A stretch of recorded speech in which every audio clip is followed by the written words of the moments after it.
Study IQ IAS, अब तैयारी हुई अफोर्डेबल। नमस्कार दोस्तों, स्वागत है आप सभी का स्टडी IQ में। मैं हूं आपका दोस्त राहुल सायगांवकर। दोस्तों, रोज की तरह आज हम हमारी चर्चा कंटिन्यू करेंगे एनसीईआरटी साइंस सीरीज की। आप जानते हैं कि स्टडी IQ पे मैं आपके साथ रोज मिलता हूं और हम लोग साइंस की एनसीईआरटी की चैप्टर बाय चैप्टर डिस्कशन कर रहे हैं। ऑलरेडी छठी कक्षा की एनसीईआरटी कंप्लीट हो चुकी है। हम लोग अभी 7th स्टैंडर्ड की एनसीईआरटी की डिस्कशन कर रहे हैं। इसके बाद 8th स्टैंडर्ड की चैप्टर बाय चैप्टर डिस्कशन होगी। 9th और 10th में हम लोग थोड़ा सा सेलेक्टिव स्टडी करेंगे। 11th 12 में तो केवल बायोलॉजी के ऊपर हमारा फोकस रहने वाला है, राइट। तो चलिए, 7th स्टैंडर्ड की एनसीईआरटी में आप जानते हैं कि हम लोग अलग अलग चैप्टर्स डिस्कस कर रहे थे। पिछली वाली डिस्कशन में हम लोगों ने बात की थी इलेक्ट्रिक करंट और उसकी इफेक्ट्स के बारे में। आई होप कि सभी को याद होगा। हम लोगों ने दो इफेक्ट्स के बारे में बात की थी। पहला इफेक्ट था हीट के बारे में, दूसरा इफेक्ट था मैग्नेटिक इफेक्ट। और काफी इंटरेस्टिंग सी हम लोगों ने डिस्कशन की थी फ्यूज को लेकर। हम लोगों ने एमसीबी के ऊपर बात की थी, फ्यूजेस के ऊपर बात की थी, मैग्नेटिक इफेक्ट, इलेक्ट्रोमैग्नेट्स कैसे बनते हैं उसके ऊपर चर्चा की थी, राइट।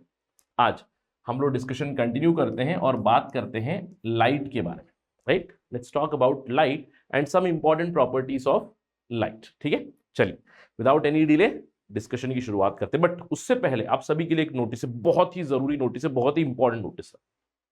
सबसे पहला हमारा long term batch for UPSC civil services 2025, the long term foundation batch is beginning. जल्दी शुरू हो रहा है, 5 मार्च से इसकी क्लासेस शुरू हो जाएंगी। यहां पे 2024-2025 तक ये बैच चलेगा।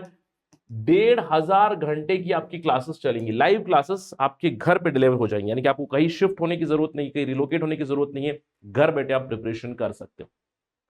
हमारी इस फाउंडेशन बैच के साथ जो सबसे कॉम्प्रिहेंसिव और मोस्ट इंटीग्रेटेड प्रोग्राम है, जहां पे प्रीलिम्स, मेंस और पर्सनैलिटी टेस्ट की तैयारी साथ में चलती है, आपको ये काफी अफोर्डेबल प्राइस में मिलेगा। 1-to-1 मेंटरशिप अवेलेबल है इसी प्राइस में, ग्रुप मेंटरशिप अवेलेबल है इसी प्राइस में। हर एक मॉड्यूल समाप्त होने के बाद एमसीक्यू प्रैक्टिस होती है, आंसर राइटिंग प्रैक्टिस होती है। तो बिना किसी डिले किए हुए जल्द से जल्द ज्वाइन करें। मैक्सिमम डिस्काउंट के लिए do use my code Rahul live. जब भी आप हमारे वेबसाइट पे जाओगे या फिर ऐप पे भी जाओगे, चेकआउट जब करोगे, कूपन कोड इस्तेमाल कीजिएगा राहुल लाइव, तब आपको हाईली डिस्काउंटेड प्राइस मिल जाएगा। तो जल्दी से मिलते हैं क्लास में। चलिए चर्चा पे वापस चलते हैं। Let us talk about light.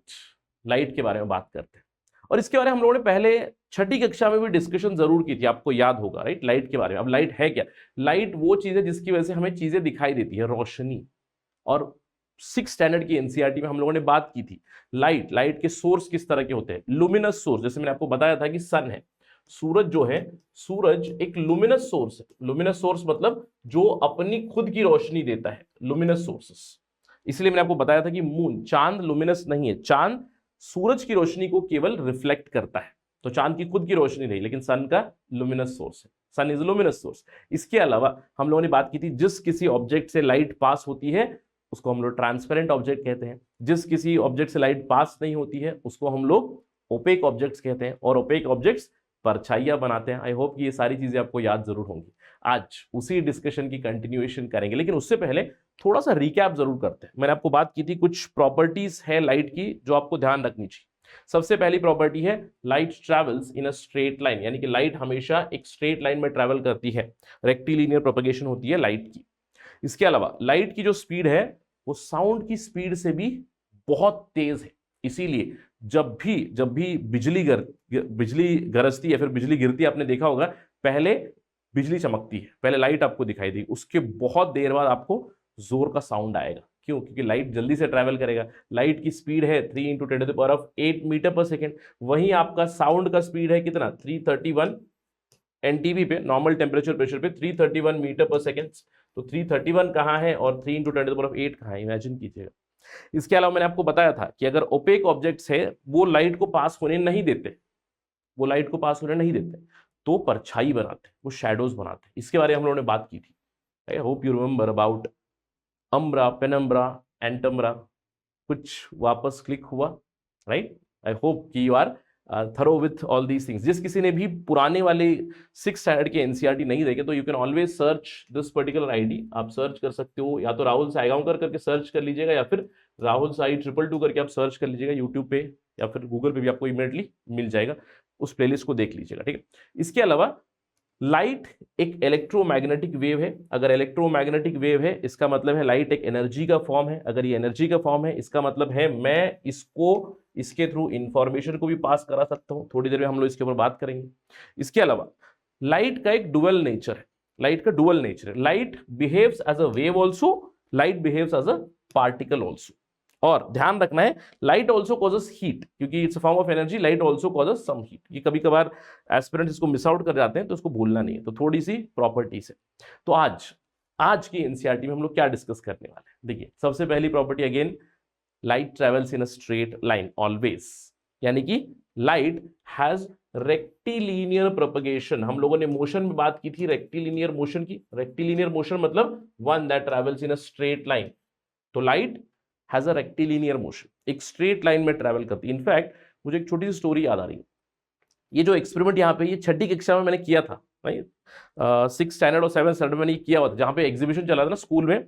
तो स्कूल में मेरे को चिट में यही आ गया था एक्सपेरिमेंट कि भैया जब भी लोग देखने आएंगे ना साइंस एग्जीबिशन स्कूल में, तो मुझे उन्हें यही एक्सप्लेन करना था। मुझे अच्छे से याद है कि मैंने एक ऐसी पीवीसी की पाइप ली थी और एक दूसरी पीवीसी की पाइप को थोड़ा सा बेंड किया हुआ था। तो एक्सप्लेन करेंगे कि भैया अगर आप स्ट्रेट वाली पाइप से देखोगे तो आपको लाइट दिख जाएगी, अगर बेंड पाइप है तो लाइट दिखेगी नहीं। इसका मतलब क्या है, light always travels in a straight line. बिल्कुल। लेकिन अब आपके दिमाग में एक सवाल भी आ रहा होगा, सर आजकल हम लोग ये बात करते हैं एयरटेल की, जियो की, ऑप्टिक फाइबर्स की बात करते हैं, और इस ऑप्टिक फाइबर में मतलब क्या है, लाइट ही। ऑप्टिक फाइबर मतलब लाइट फाइबर। तो उसमें जो हम लोग लाइट यानी कि इंफॉर्मेशन पास कर रहे हैं एज मीन्स ऑफ लाइट, या फिर ऑप्टिक फाइबर से जो इंफॉर्मेशन पास हो रही है वो कैसे पास हो रही है। क्योंकि मेरे घर पे जो भी एयरटेल का कनेक्शन है वो तो वायर गोल मटोल एकदम कॉइल्ड है, तो उसके अंदर से कैसे पास हो रही है। देखिए वहां पे हम लोग एक फिनोमेना इस्तेमाल करते हैं टोटल इंटरनल रिफ्लेक्शन का, जो हम लोग आगे चल के बात करेंगे, टोटल इंटरनल रिफ्लेक्शन। यहां पे हम लोग मीडियम के रिफ्रैक्टिव इंडेक्स का इस्तेमाल करके उस पाइप के अंदर लाइट को कंटिन्यूसली रिफ्लेक्ट कराते हैं ताकि वो उस पर्टिकुलर ऑप्टिक फाइबर से पास हो जाए। ये आगे चल के हम लोग बात करेंगे, बस आपको बस इंफॉर्मेशन के तौर पे बता रहा हूं। Will get all the information in future again, ठीक है। तो light travels in a straight line, पहली चीज हम लोगों ने एस्टैब्लिश कर ली। और दूसरी चीज, एक और प्रॉपर्टी क्या है, लाइट गेट्स रिफ्लेक्टेड, यानी कि लाइट की वजह से हमें प्रतिबिंब मिलते हैं, रिफ्लेक्शन हो जाती है। जब भी हम लोग किसी शाइनी सरफेस के सामने जाते हैं, जैसे आपने देखा होगा आपके घर पे कोई बर्तन होगा, कोई चम्मच होगा, या फिर पानी होगा, पानी के अंदर आप खुद की शक्ल देख सकते हो। इनफैक्ट इस तरह की स्टोरीज भी है, जैसे पंचतंत्र में स्टोरी है, एक लायन है, उस लायन ने अपनी खुद की परछाई देखी और इस रैबिट को बताई, है ना। या फिर आपने वो नार्सिसस का नाम सुना होगा, नार्सिसस, इसी से टर्म आता है नार्सिसिस्टिक, राइट। नार्सिसिस्टिक टर्म कैसे आता है, एक बंदा था नार्सिसस करके, उसने पानी में देखा, उसने खुद की परछाई देखी और उसको खुद से प्यार हो गया। इसे कहते हैं नार्सिसिज्म, यानी कि those who love themselves a lot they called as narcissistic, ठीक है। तो यही कॉन्सेप्ट हुआ रिफ्लेक्शन का ही। तो लाइट रिफ्लेक्ट्स, लाइट रिफ्लेक्ट करती है स्पेशली शाइनी सरफेसेस पे, आपको ध्यान रखना है। अब सवाल ये उठता है रिफ्लेक्शन का मतलब क्या है। सर रिफ्लेक्शन आपने बताया, इसका मीनिंग क्या है। देखिए मैंने आपको सबसे पहली प्रॉपर्टी बताई कि भैया लाइट हमेशा एक स्ट्रेट लाइन में ट्रैवल करती है, और लाइट को जब भी हम लोग डिस्कस करते हैं इसको लाइट रे हम लोग कहते हैं। ये टर्मिनोलॉजी अंडरस्टैंडिंग के लिए लाइट रे हम लोग कहते हैं।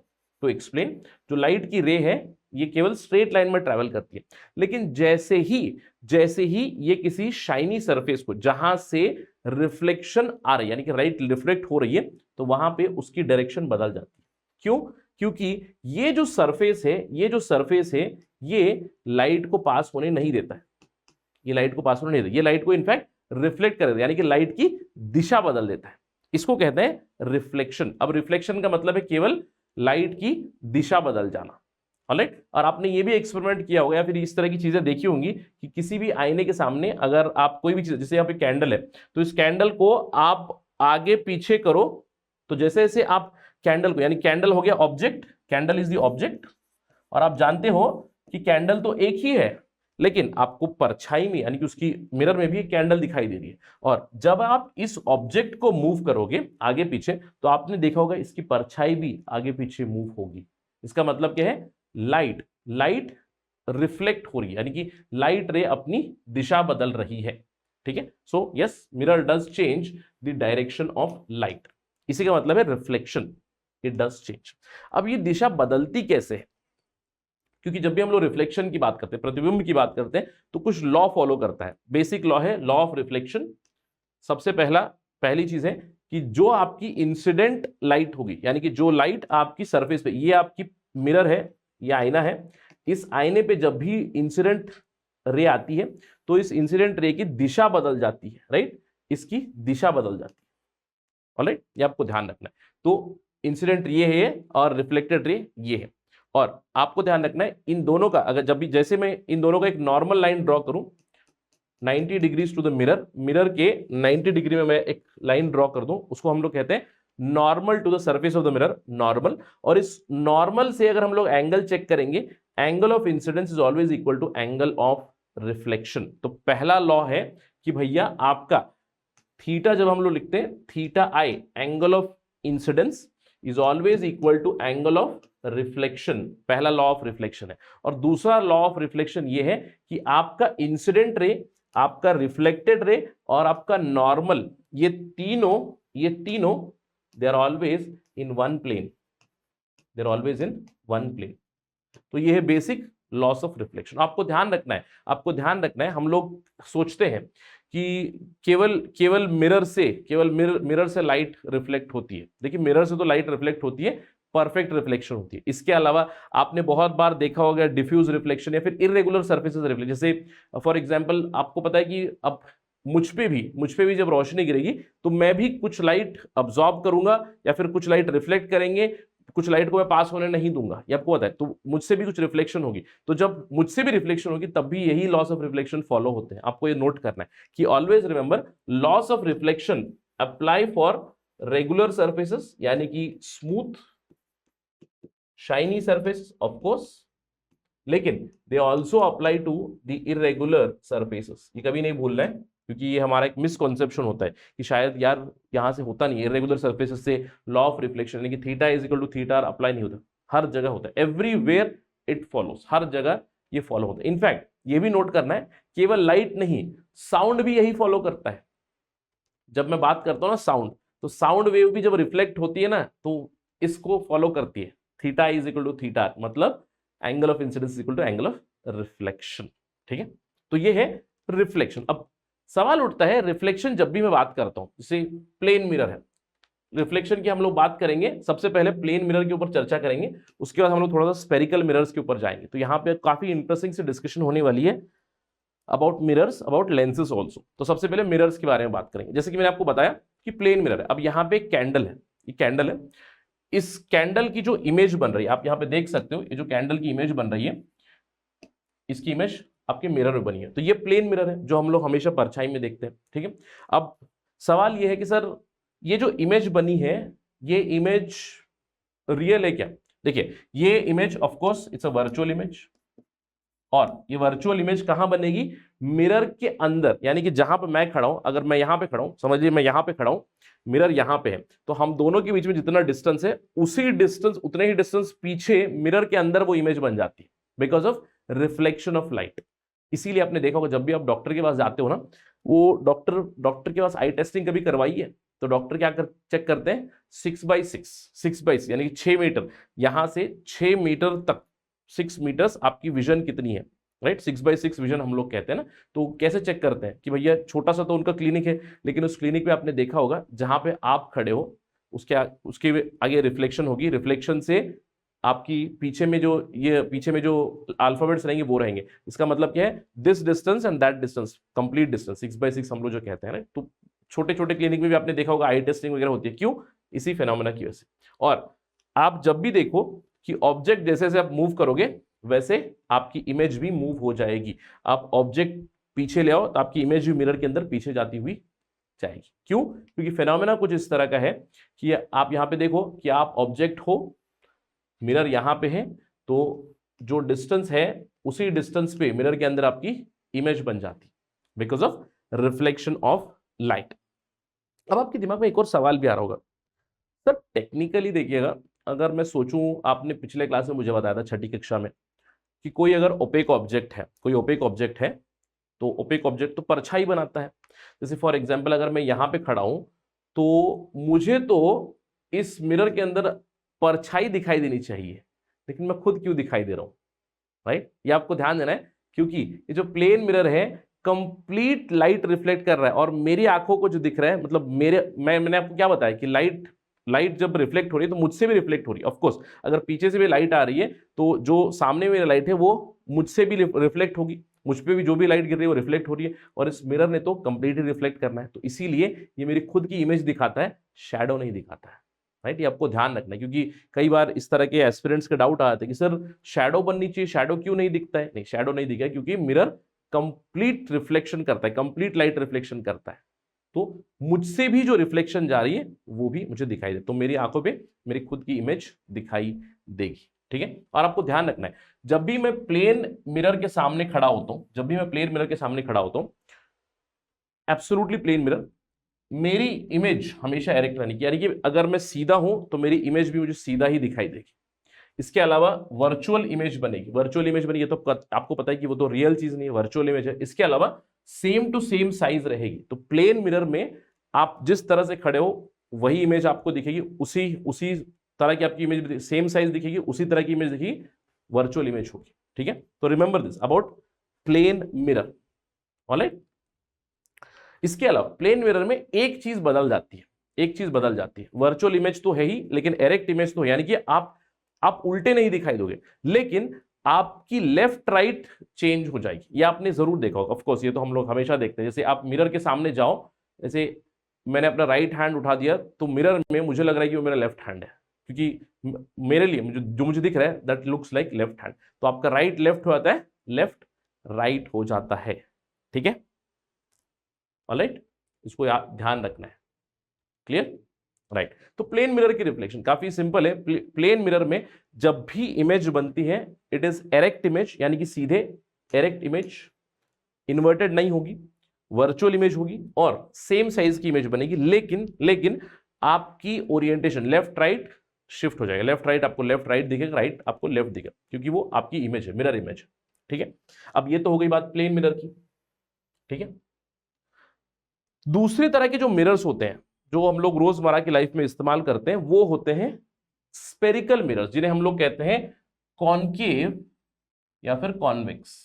ये प्लेन नहीं है, आपको ध्यान रखना है, प्लेन मतलब एक स्ट्रेट लाइन में प्लेन, लेकिन जब भी आपकी कर्वेचर वाली आपको मिरर्स मिलती हैं, कर्वेचर वाली जो आईने मिलते हैं उसमें आपने देखा होगा इमेज अलग अलग दिख जाती है। जैसे ये एक्सपेरिमेंट करके देखना है, जो बच्चा कर रहा है, एक चम्मच पकड़ा हुआ है, चम्मच के पीछे वाली चीज, चम्मच का जो कॉन्वेक्स चीज है उसके ऊपर इमेज देख रहे हैं, सही दिख रही है, लेकिन वही अगर आपने चम्मच घुमा दिया, जहां से जैसे जिस चम्मच से आप कुछ पी रहे हो, जैसे चाय पी रहे हो या फिर कुछ पी रहे हो, तो उसमें आप देखना, आप उसको आगे पीछे करके देखना, तो आपकी इमेज एक जगह पे उल्टी भी हो जाएगी। ठीक है, अब ये क्यों होता है? क्योंकि जब भी हम लोग मिरर्स की बात करते हैं, दो तरह के मिरर होते हैं, कॉनकेव मिरर और कॉन्वेक्स मिरर। कॉनकेव तो हमेशा एस्पिरेंट्स में कंफ्यूजन ना हो इसलिए हमेशा बताता हूं, केव केव केव यानी कि गुफा, गुफा यानी कि जो रिफ्लेक्टिंग सरफेस है वो एक गुफा की तरह होना चाहिए, गुफा की तरह, इस तरफ आपका लाइट से कुछ नहीं हो रहा है, तो कॉनकेव मिरर का मतलब है एक मिरर जो कन्वर्जिंग मिरर होता है, जो कन्वर्जिंग मिरर हम लोग कहते हैं, और लाइट इस पे इंसिडेंट होगी तो एक जगह पे कन्वर्ज हो जाएगी। वैसे ही कॉन्वेक्स मिरर का मतलब है वो मिरर, जैसे कॉन्वेक्स मिरर मतलब इसका रिफ्लेक्टिंग सरफेस है ये, इसका रिफ्लेक्टिंग सरफेस है ये, लाइट इस पे गिरेगी तो रिफ्लेक्ट हो जाएगी। ठीक है, तो ये कर्व्ड मिरर होते हैं, बेंड मिरर्स। इन दोनों के बारे में जानना बहुत जरूरी है, क्योंकि रोजमर्रा की लाइफ में हम लोग बहुत चीजें इस्तेमाल करते हैं, और देखिए जब भी हम लोग कॉनकेव मिरर की बात करते हैं, कॉनकेव मिरर मतलब जहां पे आपकी रिफ्लेक्टिंग सरफेस है केव सरफेस, रिफ्लेक्टिंग सरफेस और केव सरफेस, इधर वाली सरफेस। ठीक है, so that there is no confusion, light आपकी यहां से रिफ्लेक्ट हो जाएगी। ठीक है, और कॉन्वेक्स मतलब लाइट आपकी इस तरफ से रिफ्लेक्ट हो जाएगी। ऑलराइट, अब कॉनकेव मिरर को हम लोग हमेशा कन्वर्जिंग मिरर कहते हैं, क्योंकि ये लाइट को एक जगह पे कन्वर्ज करता है, लेकिन कॉन्वेक्स मिरर डाइवर्ज करता है लाइट को डाइवर्ज कर देता है। इसके अलावा हमेशा ध्यान रखना है, कॉनकेव मिरर में जो इमेज बनती है आपकी वो रियल और वर्चुअल, यानी कि आपकी एरेक्ट इमेज भी बन सकती है या फिर आपकी उल्टी इमेज भी बन सकती है। वो किस पे डिपेंड करता है? वो डिपेंड करता है आपकी ऑब्जेक्ट के ऊपर। अगर ऑब्जेक्ट को हम लोग दूर लेकर जाए तो इमेज उल्टी बन जाएगी, ऑब्जेक्ट को दूर लेकर जाए तो इमेज सीधी बनती है, ऑब्जेक्ट को पास लेकर आए तो इमेज उल्टी बन जाती है। तो इस तरह की चीज होती है कॉनकेव मिरर में। कॉन्वेक्स में कभी नहीं होती, कॉन्वेक्स में कभी नहीं होती, क्योंकि कॉन्वेक्स में always virtual image is form which is always erect like this। ये इन्वर्टेड इमेज आपकी होगी ही नहीं कभी, आपको ध्यान रखना। ऑलराइट, अब सवाल उठता है हम लोग इसे इस्तेमाल कहाँ करते हैं। थोड़ा सा अगर आप रोजमर्रा की लाइफ में अपनी ऑब्जर्वेशन करोगे, जैसे कॉन्वेक्स मिरर तो मुझे पता है यार, कॉन्वेक्स मिरर में क्या हो रहा है कि हमेशा इमेज सीधी ही इमेज दिखाई दे रही है, सीधी इमेज दिखाई दे रही है, लेकिन वो इमेज छोटी होगी, जैसे वो इमेज थोड़ा सा छोटी होगी। इसीलिए आपने देखा होगा कॉन्वेक्स मिरर्स आपकी गाड़ियों में लगे होते हैं, आपकी पीछे वाली चीज दिखाई देती है और उसमें क्या लिखा होता है? Objects in real might be closer than they appear, है ना। वो आपसे आपके बहुत करीब हो सकते हैं लेकिन आपको वो मिरर में थोड़ा सा दूर दिख रहा है। या फिर हम लोगों ने देखा होगा जहां पे टर्न लेते हैं ना, टर्न मॉल वगैरह जाओ तो वहां पे पार्किंग में टर्न लगाते हैं, वहां पे एक बड़ा सा मिरर लगाया जाएगा, that is a convex mirror. Convex mirror, जिससे कि आपको दूर दूर से पता चले कि वहां पे कोई गाड़ी आ रही है, ताकि टर्न में एक्सीडेंट वगैरह ना हो। वैसे ही कॉनकेव मिरर, अब कॉनकेव मिरर का मतलब क्या है मैंने आपको बताया, केव, कॉनकेव।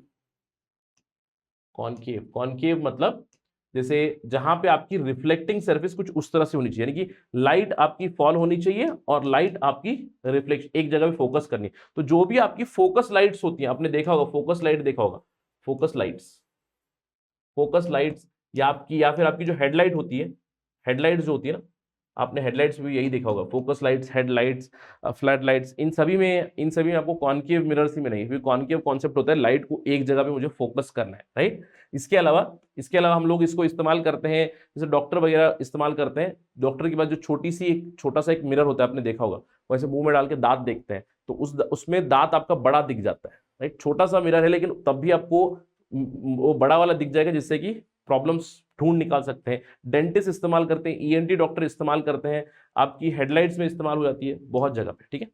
टॉर्चेस में इस्तेमाल हो जाती है, तो काफी इजी है। तो कॉमन सेंस इस्तेमाल करना है, क्योंकि अगर मुझे एमसीक्यू बनाना है तो मैं लिख दूंगा consider the following about applications of concave mirror, और मैं दे दूंगा 1 2 3 4, जहां पे मैंने बताया कि डेंटिस्ट इस्तेमाल करते हैं, हेडलाइट में इस्तेमाल करते हैं, या फिर कार के रियर व्यू में मिरर में इस्तेमाल करते हैं। ये गलत होगा, कार का रियर व्यू मिरर जो होता है वो कॉन्वेक्स होता है। क्लियर? तो एक तो हो गई भैया कॉन्सेप्ट स्फेरिकल मिरर्स की। अब एक और चीज भी आपने देखी होगी, समथिंग कॉल्ड लेंसेस, ठीक है।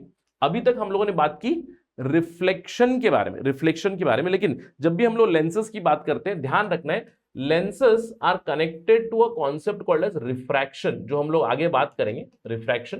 तो कॉनकेव और कॉन्वेक्स मिरर क्या करते हैं, रोशनी उन पे गिरेगी, परछाई आ जाएगी, यानी कि उसका प्रतिबिंब बन जाएगा, दे रिफ्लेक्ट द लाइट। लेकिन जो लेंस होते हैं, लेंस लाइट को पास होने देते हैं, लेकिन लाइट को या तो एक जगह पे कन्वर्ज करेंगे या फिर डाइवर्ज करेंगे।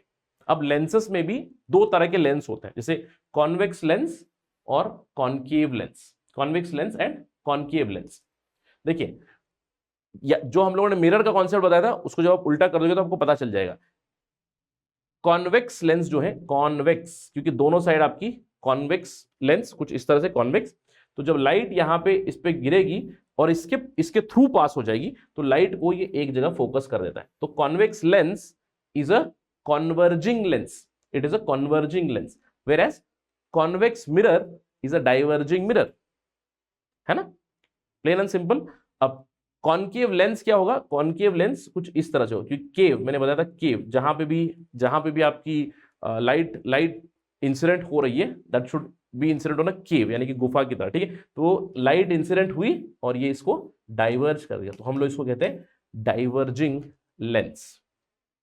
अब ये लाइट को कन्वर्ज क्यों करेगा, डाइवर्ज क्यों करेगा, ये हमें समझ में आएगा जब हम लोग बात करेंगे रिफ्रैक्शन की। लेकिन अभी आपको अगर समझना है, जब भी लाइट एक माध्यम से दूसरे माध्यम की तरफ जाती है तो लाइट थोड़ा सा बेंड हो जाती है। अब वो बेंड कैसे होती है, क्यों होती है, वो डिपेंड करता है इस मटेरियल के ऊपर, इस लेंस के मटेरियल के ऊपर या फिर किसी भी मटेरियल के ऊपर, ठीक है। तो ये आपको ध्यान रखना है। तो रिफ्रैक्शन की कॉन्सेप्ट हम यहाँ पे इस्तेमाल करते हैं और कॉन्वेक्स लेंस में कन्वर्ज करेंगे, कॉनकेव लेंस में हम लोग डाइवर्ज करेंगे। अब सवाल उठता है सर ये जो कॉन्वेक्स लेंस है, कॉनकेव लेंस है, इसमें क्या क्या फंडा है और कहाँ कहाँ इस्तेमाल करते हैं। जैसे कि मैंने आपको बताया, देखिए लाइट कन्वर्जेस, लाइट डाइवर्जेस। तो कॉन्वेक्स लेंस थोड़ा सा थिक होते हैं, कॉनकेव लेंस थोड़ा सा थिनर होते हैं, specially at the centre, centre क्योंकि इसका शेप ही ऐसा है। ये है कॉन्वेक्स और ये है आपका कॉनकेव, ठीक है। इसके अलावा ये जो इमेजेस बनाते हैं, ऑलवेज ध्यान रखना है, कॉन्वेक्स लेंस हमेशा रियल और इन्वर्टेड इमेज बनाता है, लेकिन कॉनकेव लेंस वर्चुअल इरेक्ट और डिमिनिश्ड लेंस बनाता है, यानी कि छोटी लेंस बनाता है। और इसीलिए ये लेंस कहाँ इस्तेमाल होते हैं, जैसे चश्मा है, चश्मा, अब मेरे चश्मे में इसमें कॉन्वेक्स लेंस बना हुआ है, राइट, कॉन्वेक्स लेंस है। क्यों? क्योंकि convex lens is used to treat hyperopia. Hyperopia मतलब फार साइटेडनेस होती है। और आप जानते हो कि यंग एज में क्या होता है, हमें फार साइटेडनेस हो जाती है। फार साइटेडनेस मतलब कि थोड़ा सा दूर की जो चीज है ब्लर दिख जाती है। जैसे मैं चश्मा हटा दूंगा ना, तो चश्मा हटा दूंगा तो अप्रोक्सीमेटली 5-6 मीटर वाली चीज ना थोड़ा सा ब्लरी दिखाई देती है, और जैसे मैं पहन लूंगा तो क्लियर आ जाएगी। क्यों? क्योंकि जो मेरे रेटिना के पीछे इमेज बन रही है उसको प्रॉपरली सेट कर रहा है वो। तो कॉन्वेक्स लेंसेस नॉर्मली यंग लोगों के लिए इस्तेमाल की जाती है जिन्हें फार साइटेडनेस होती है, लेकिन कॉनकेव लेंस इस्तेमाल की जाती है ट्रीट मायोपिया, जिन्हें नियर साइटेडनेस होती है, यानी कि पास वाली चीज नहीं दिखाई देती। और कई बार आपने देखा होगा, जैसे आपके घर पे अगर कोई बुजुर्ग है, एल्डरली होंगे, तो उनके लिए दोनों लेंसेज भी होंगे। आपने देखा होगा कि चश्मा नॉर्मल बना हुआ है और उस चश्मे के नीचे एक और लेंस भी बना हुआ है। सो नियर साइटेडनेस, फार साइटेडनेस, दोनों की भी सोल्यूशन निकालने के लिए। इसके अलावा जो हम लोग लेंसेज इस्तेमाल करते हैं, जैसे कॉन्वेक्स लेंस इस्तेमाल करते हैं, क्यों? क्योंकि लाइट मुझे एक जगह पे फोकस करनी है, तो मैं इसको माइक्रोस्कोप में इस्तेमाल कर लूंगा। आपके जो भी कैमरा के लेंस होते हैं वहां पे इस्तेमाल करते हैं। मैग्नीफाइंग लेंस आपने देखा होगा, बचपन में इसके साथ खेला होगा, छोटा सा मैग्नीफाइंग लेंस होगा और उस लेंस को आपने देखा होगा कि लेंस कुछ इस शेप का बना हुआ है ना, ठीक है। और इसके अंदर से जब आप लाइट पास करोगे तो लाइट एक जगह पे फोकस कर देगा। क्या आपने वो किया है बचपन में एक्सपेरिमेंट कि भैया ऐसा मैग्नीफाइंग ग्लास लिया, सूरज की रोशनी उसके अंदर से पास करके एक पेपर पे डाली, ठक से आग लग जाएगी, एक ही जगह पे आप फोकस करोगे, है ना। तो light also transfers heat, light is also responsible for heat, ये हमें पता चल गया।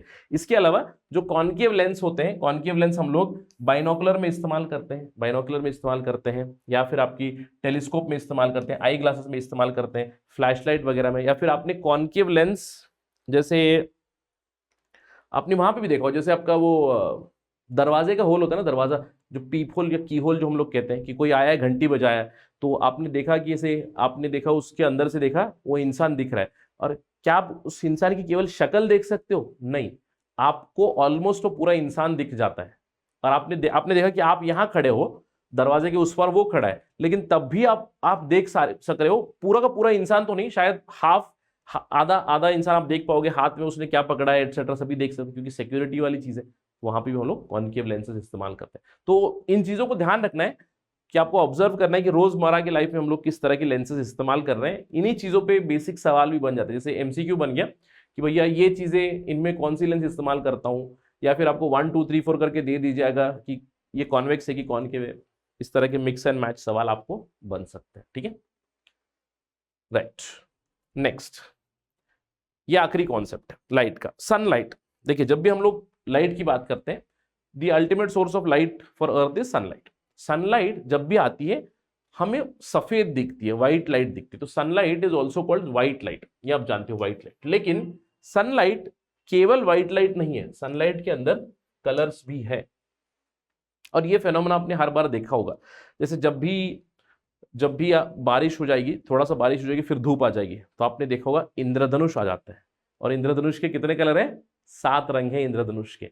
इसीलिए सनलाइट या फिर व्हाइट लाइट जो है उसके अंदर 7 रंग होते हैं, 7 रंग विबग्योर, 7 रंग, violet, indigo, blue, green, yellow, orange, red, आपको ध्यान रखना है, ठीक है।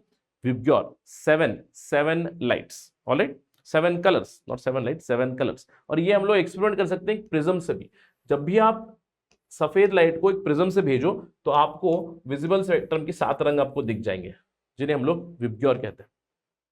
लेकिन सर ये तो 7 ही रंग हुए, हम लोग ऐसे भी कलर देख चुके हैं, मेजेंटा, सायन, टर्कोस, है ना, इस तरह के भी कलर हम लोग बात कर चुके हैं। तो ये क्या चीज है, देखिए इन्हीं 7 रंगों का मिश्रण है। आपको बस समझना है कि अगर आपको समझ लो पिंक कलर बनाना है, पिंक कलर बनाना है तो आप रेड और येलो को मिला दो, राइट, रेड और येलो को मिला दो या फिर दूसरे कलर्स को मिला दो, आपको अलग कलर मिल जाएगा।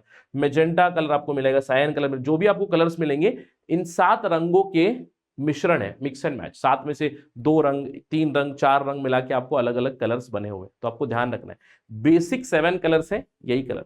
Sunlight which is also considered white light, white light में 7 रंग आपको मिलेंगे। और violet, indigo, blue, green, yellow, orange, red. Red की तरफ जैसे आप मूव करोगे सबसे ज्यादा रेड की वेवलेंथ होती है, इसीलिए आपने ध्यान दिया होगा कि जो लाल रंग है, लाल रंग को इस्तेमाल करते हैं हम लोग सिग्नल में, ऑपरेशन थिएटर के लिए इस्तेमाल करते हैं, दूर दूर तक दिखाई दे, या फिर एम्बुलेंस के ऊपर लिखा जाता है रेड कलर से। क्यों? क्योंकि लाल रंग का वेवलेंथ ज्यादा होता है, और वेवलेंथ अगर ज्यादा है मतलब ज्यादा डिस्टेंस, ज्यादा दूरी तक वो ट्रैवल कर सकता है। अब आप सोच रहे होंगे सर ये तो काफी कॉम्प्लिकेटेड चीज आपने बता दी, जैसे प्रिज्म लाओ, यार प्रिज्म लाओ, उसके ऊपर लाइट जब फेंकोगे तब जाके 7 रंग आएंगे, ये सब मुझे नहीं करना है। तो एक सिंपल फॉर्मूला कर सकते हो जो पहेली ने किया। देखो पहेली ने यहाँ पे क्या किया, ब्रिलियंट आइडिया निकाला उसने। एक पेंसिल ली, उस पेंसिल के ऊपर एक चक्का बनाया, इस तरह की चीज, राइट, जो हम लोग बचपन में खेला करते थे ना, बचपन में खेला करते थे, क्या कहते हैं उसको, जो पॉट होता है घूमने वाला, राइट। तो उस तरह की एक चीज बनाई उसने, 7 रंग इस पे ऐड कर दिए, right, violet, indigo, blue, green, yellow, orange, red, ये सारी चीजें ऐड कर दी। और जब ये स्टेशनरी है, कुछ इस तरह का चीज दिख रहा है, लेकिन जैसे ही पहेली उसको घुमाया, जैसे ही पहेली ने उसको घुमाया, तो यहां पे आपको सातों के सातों रंगों से आपको व्हाइट कलर दिखने लगा। You can see white colour here. So this is a simple experiment that you can do to see there are 7 colors to the white light. Sunlight के 7 रंग निकल जाते हैं। तो white light जब भी हम लोग कहेंगे तो उसके 7 रंग निकल जाते हैं। तो इसको नोट करना है, क्योंकि इस नॉलेज के ऊपर हम लोग आगे और भी चीजें बिल्डअप करने वाले हैं, क्योंकि आगे हम लोग रिफ्रैक्शन के बारे में, डिस्पर्शन के बारे में, स्कैटरिंग के बारे में और भी ज्यादा पढ़ने वाले हैं। क्योंकि अभी तक हम लोगों ने एस्टैब्लिश कर लिया है क्या, लाइट एक स्ट्रेट लाइन में ट्रैवल करती है, लाइट रिफ्लेक्ट हो जाती है, यानी कि उसकी दिशा बदल जाती है जब भी वो शाइनी सरफेस से टकरा जाता है। रिफ्रैक्शन आगे चल के बात करेंगे हम लोग। साथ ही साथ जब भी हम लोग व्हाइट लाइट की बात करते हैं, जब भी हम लोग व्हाइट लाइट की बात करते हैं, तो व्हाइट लाइट के अंदर आपको 7 रंग, इंद्रधनुष के 7 रंग आपको मिल जाते हैं। ठीक है, तो ये बेसिक आइडिया है इस पर्टिकुलर चैप्टर से। That is it in today's discussion. तो आगे हम लोग रिमेनिंग चैप्टर्स डिस्कस करेंगे, बट जाने से पहले आपको ध्यान रखना है, अगर आपको ये वीडियो पसंद आया है, अगर आपको मुझसे जुड़ना है, अगर आपको कोई सवाल है, कोई डाउट है, feedback, anything, you can always connect to me on this particular ID. Do DM me on IG. I respond on Saturdays and Sundays. Thank you for watching this. Jai Hind. Study IQ IAS, अब तैयारी हुई affordable.